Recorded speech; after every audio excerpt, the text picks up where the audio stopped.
संशोधन विधेयक आ रहा है, इस पर क्या कहना चाहेंगे? अरे भारतीय जनता पार्टी से क्या उम्मीद करोगे? नोएडा वालों के लिए कोई नई योजना थोड़ी लाएंगे। ये ऐसा ही काम करेंगे। ठीक आपका क्या छीन लें, इसी की योजना लाते हैं बीजेपी के लोग। याद रखना, बीजेपी के लोग दिन भर ये प्लानिंग करते हैं कि आपसे क्या छीन लें। कोविड के टाइम में आपका वेतन कम हुआ था, आज तक बढ़ पाया आपका? अपना भी तो सोचो। अपना भी सोच नहीं रहे। देखो ये नेतृत्व पे आप क्या कहना चाहेंगे? इंडिया गठबंधन को लेकर के गठबंधन के नेतृत्व पे सवाल खड़ा किया है। अभी कोई बड़ा सवाल नहीं पूछना है। ये हमारा इंडिया का अंदर का मामला है, ये हम लोग सुलझाते रहेंगे। क्या चीज? 27 में पीडीए चलेगा और पीडीए के लोग देख रहे हैं कि उनका वोट कैसे छीना जा रहा है, वो कैसे अपमानित हो रहे हैं। उन्हें एसओ की पोस्टिंग नहीं मिलेगी, सीओ नहीं बनाया जाएगा, क्योंकि वो वोट में कहीं न कहीं आपको दे देंगे। कौन सिपाही पोस्ट होगा? क्या पीडीए परिवार के लोग नहीं देख रहे हैं कि भाई जब पोस्टिंग होगी तो उनके नाम देखे जाएंगे, उनका नाम काट दिया जाएगा।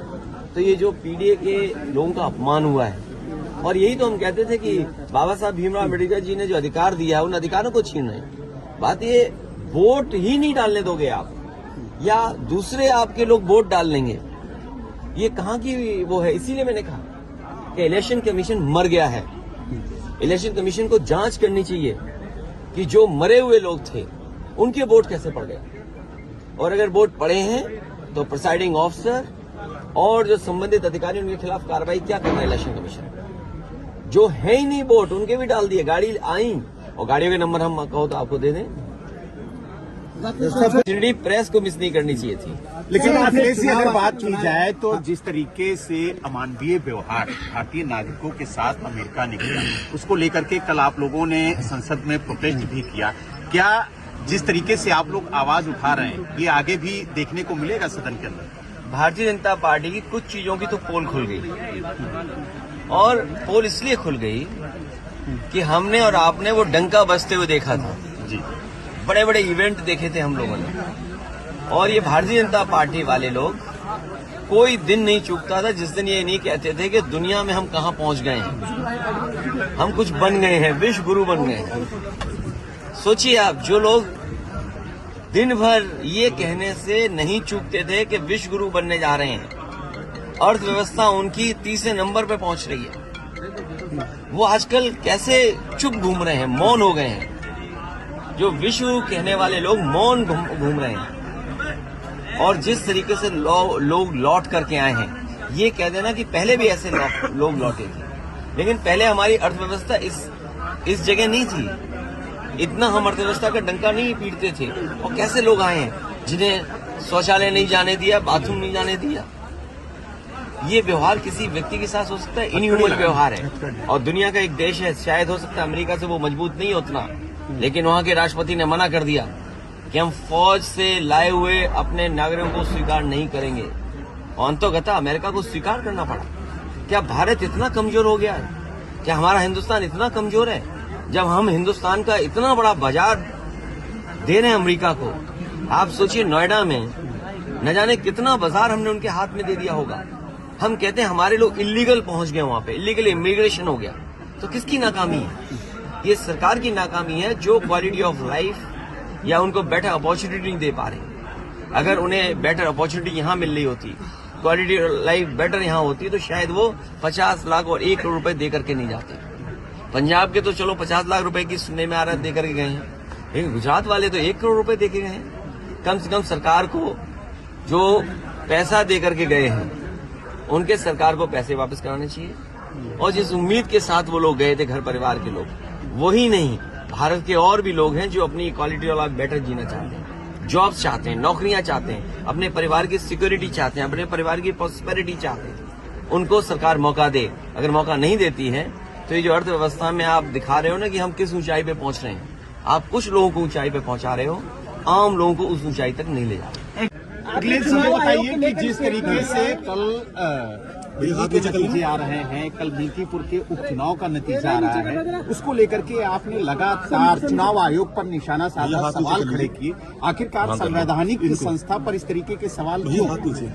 कई बार एग्जिट पोल के जो अनुमान होते हैं वो ठीक नहीं निकलते हैं। जो एग्जिट पोल अपने सर्वे के माध्यम से जानकारी देता है वो कई मायने में सही नहीं निकलते। अब क्योंकि कल रिजल्ट आना ही है तो जो मतदान हुआ है उसकी पूरी सच्चाई आपको कल मिल जाएगी।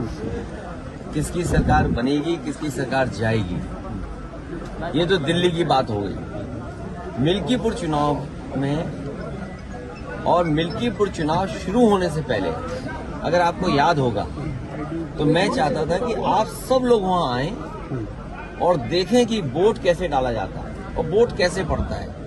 भारत का लोकतंत्र और खासकर बीजेपी की सरकार में किस तरीके से लोकतंत्र और मजबूत हो रहा है, कितना मजबूत दिखाई देता वो आप लोग आए नहीं। आपने एक बहुत बड़ी अपॉर्चुनिटी मिस कर दी। शायद ये सदी में एक बार देखने को मिली होती आपको। जैसे ये वाला कुंभ जो है, महाकुंभ की कोई परिभाषा नहीं है, लेकिन क्योंकि जमाना आजकल मार्केटिंग का है और जितना आप उसको कम्युनिकेट कर ले जाओ तो महाकुंभ हो गया। 144 साल का किसी ने प्रमाण नहीं मांगा।